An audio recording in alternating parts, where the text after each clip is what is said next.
Hello दोस्तों। कहानी की इस नई सीरीज में हम लेकर आए हैं आपके लिए एक और नई कहानी। आज की कहानी का नाम है कितनी मोहब्बत है। यह इस कहानी का भाग 2 है।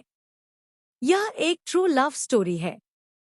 अगर आप भी लव स्टोरी, रोमांटिक स्टोरी या हिंदी लव स्टोरी पढ़ना पसंद करते हैं तो कहानी को पूरा जरूर पढ़ें। अब तक आपने पढ़ा। रेलवे स्टेशन पहुंचने के बाद उसकी मुलाकात मीरा से होती है तो वह वापस उसे हॉस्टल लेकर आती है। मीरा के लिए निधि वार्डन से भी झगड़ जाती है। अब आगे। जब निधि चली गई तो मीरा वार्डन के पास आई और बहुत ही धीमे स्वर में कहा, मीरा, निधि ने जो किया उसके लिए हम माफी मांगते हैं। मैम, एक बात और, हर लड़की यहाँ ऐश करने नहीं आती है, कहकर मीरा वहां से चली गई। बाहर आई तो देखा निधि गुस्से में थी। मीरा जैसे ही उसके पास आई निधि ने कहा, निधि, क्या सच में तुम राजपूत खानदान से हो? मतलब उसने तुम्हें इतना सब कहा और तुम सुन के चली आई। मीरा, गलती हमारी ही है। अगर वक्त पर किराया दिया होता तो ऐसा नहीं होता।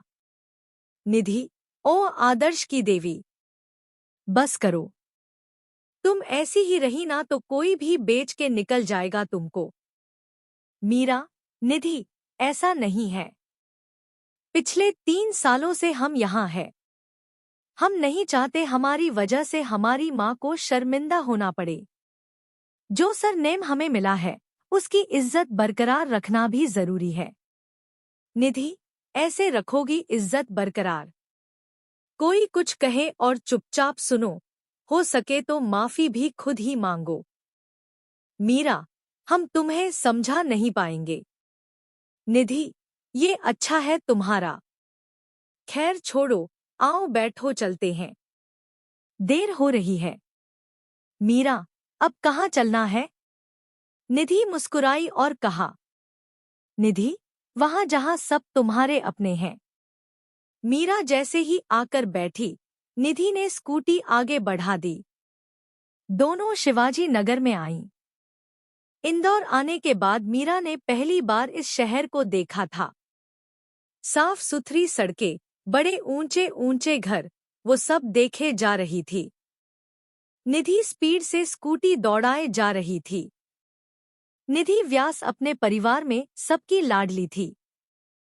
मीरा से उसकी जान पहचान कॉलेज में हुई थी और मीरा का शांत व्यवहार उसे पहली नजर में भा गया। लेकिन खुद बिल्कुल शांत नहीं थी। वो हमेशा हंसती खिलखिलाती रहती थी। लाडली थी, इसीलिए उसे किसी भी बात के लिए ना नहीं कहा जाता था। मीरा को लेकर निधि एक बड़े से घर के सामने रुकी। उसने स्कूटी साइड में लगाई और मीरा को लेकर अंदर आई। मीरा की नजर घर के दरवाजे पर लगे नेम प्लेट पर पड़ी, व्यास हाउस। मीरा अपना बैग संभाले अंदर आ गई। अंदर आते ही निधि चिल्लाई, निधि, मम्मा, पापा, दादू, दादी, भैया सब आ जाइए। निधि की आवाज सुनते ही सब बाहर चले आए। निधि के साथ एक अनजान लड़की को देखकर सबके मन में संदेह था, जो कि निधि ने अगले ही पल हटा दिया और कहा, निधि, दादू, ये मेरी दोस्त है मीरा। और फिर मीरा की ओर पलटकर कहा, निधि, मीरा, ये मेरे दादू श्रीनाथ जी व्यास और वो मेरी दादी माँ सुरेखा जी व्यास। मीरा, हाथ जोड़कर नमस्ते। निधि, मेरे पापा है विजय व्यास और ये मेरी मम्मा राधा व्यास। निधि ने अपने माँ पापा की ओर इशारा करके कहा। मीरा ने उन्हें भी नमस्ते की तो दोनों जवाब में मुस्कुरा उठे। निधि अपने भाई के पास आई और उसके हाथ में हाथ डालकर कहा, निधि, ये है मेरे बड़े भैया अर्जुन। अर्जुन, हेलो। मीरा ने भी जवाब में नमस्ते कहा। सबसे परिचय करवाने के बाद निधि वापस मीरा के पास आई और कहा, निधि, ये है मेरी स्वीट सी फैमिली। उसे कुछ याद आया तो उसने इधर उधर देखते हुए कहा, निधि, अक्षत भैया कहाँ है? राधा, अक्षत बाहर गया हुआ है। उन्होंने बड़े गौर से मीरा को देखा। बड़ी बड़ी काजल से सनी आंखें, सुर्ख गुलाबी होठ, सुराही सी पतली गर्दन, गोरा रंग, लंबे घने बाल जिन्हें सलीके से गुथा हुआ था और उनसे छानकर आती एक बालों की लट जो मीरा के गाल को चूम रही थी। राधा को अपनी ओर देखता पाकर मीरा ने कहा, मीरा, आप हमें ऐसे क्यों देख रही हैं? राधा अपनी चेतना से लौटी और अपनी उंगली से आंख के किनारे से काजल निकाला और मीरा के कान के पीछे लगाकर कहा, राधा, बड़ी प्यारी हो, किसी की नजर ना लगे। घर में आने के बाद शायद पहली बार मुस्कुराई वो।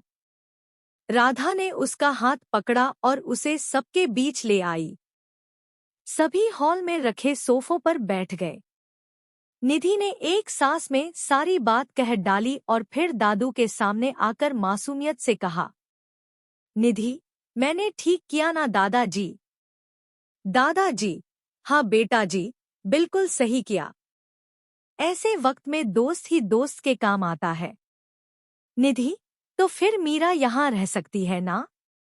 दादाजी, जब तक वो चाहे वो यहाँ रह सकती है। फिर मीरा की ओर देखकर कहा, दादाजी, मीरा जी। मीरा, हाँ। दादू मुस्कुराए और कहा, दादाजी, इसे अपना ही घर समझो। किसी भी चीज की जरूरत हो तो बेझिझक मांग लेना। मीरा, जी शुक्रिया। अर्जुन, पापा मैं चलता हूँ, ऑफिस में मीटिंग है। विजय, हाँ, ठीक है। मैं और पिताजी आते हैं बाद में। अर्जुन ने अपना फोन और बैग टेबल से उठाया और सबको बाय कहकर जाने लगा कि उसकी नजर मीरा पर गई। तो उसने कहा, अर्जुन, बाय मीरा। मीरा, बाय। राधा, चलो बेटा, पहले तुम दोनों कुछ खा लो। राधा ने कहा और दोनों को अपने साथ डाइनिंग टेबल की ओर ले आई। निधि और मीरा वहां आकर बैठ गई। राधा ने दोनों के लिए खाना परोसा। दादी माँ उठकर बाहर टहलने निकल गई। सर्दियों का वक्त था और इस मौसम में बस धूप ही सहारा होती है। दादी माँ बाहर बगीचे में आकर धूप सेंक में लगी हुई थी। विजय और श्रीनाथ जी भी कुछ देर बाद बाहर निकल गए। निधि ने खाना शुरू किया लेकिन मीरा खामोश बैठी थी। उसे खामोश देखकर राधा ने प्यार से कहा, राधा, क्या हुआ बेटा, खाओ ना। मीरा, हाँ। राधा, तुम्हारा दर्द मैं बांट तो नहीं सकती, लेकिन उसे कम जरूर कर सकती हूँ। ये सब लोग तुम्हारे साथ है, बेटा। मीरा ने नम आंखों से राधा की ओर देखा तो राधा ने प्यार से उसके चेहरे को अपने हाथों में लेकर कहा, राधा, इतनी प्यारी बच्ची उदास बिल्कुल अच्छी नहीं लगती। अब खाना खाओ, ठंडा हो रहा है।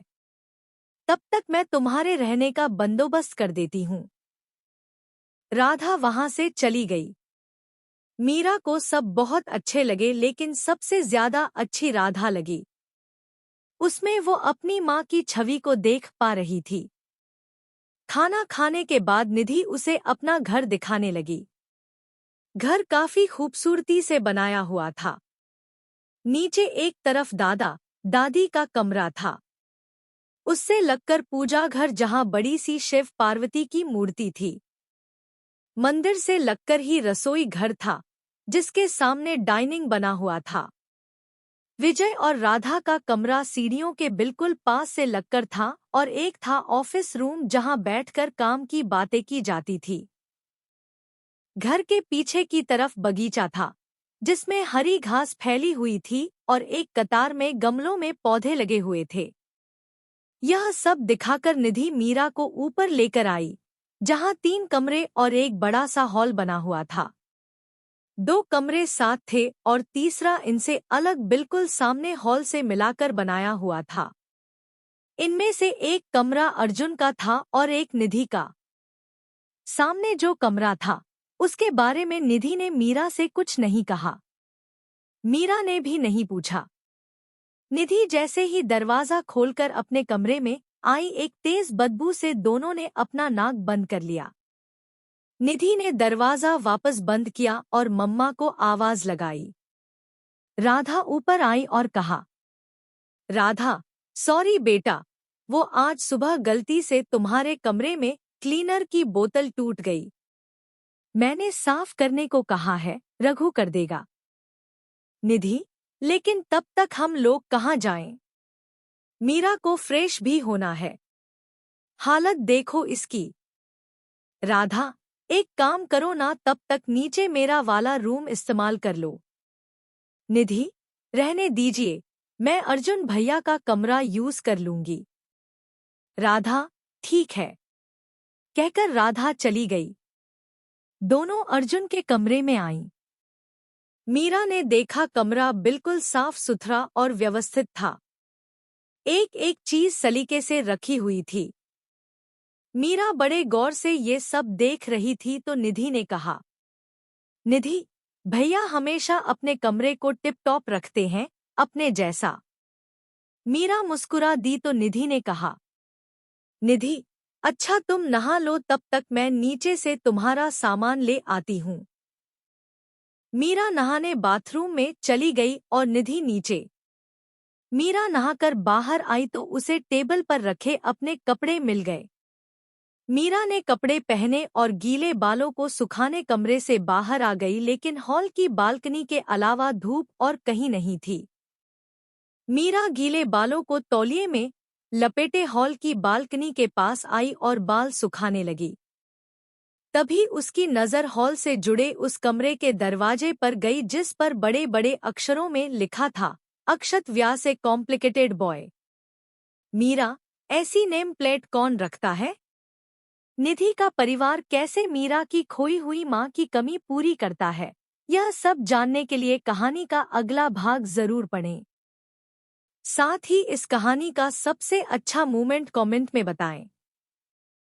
ऐसे ही मजेदार कहानी सुनने के लिए और हमारे साथ जुड़े रहने के लिए हमारे चैनल को लाइक एंड सब्सक्राइब जरूर करें।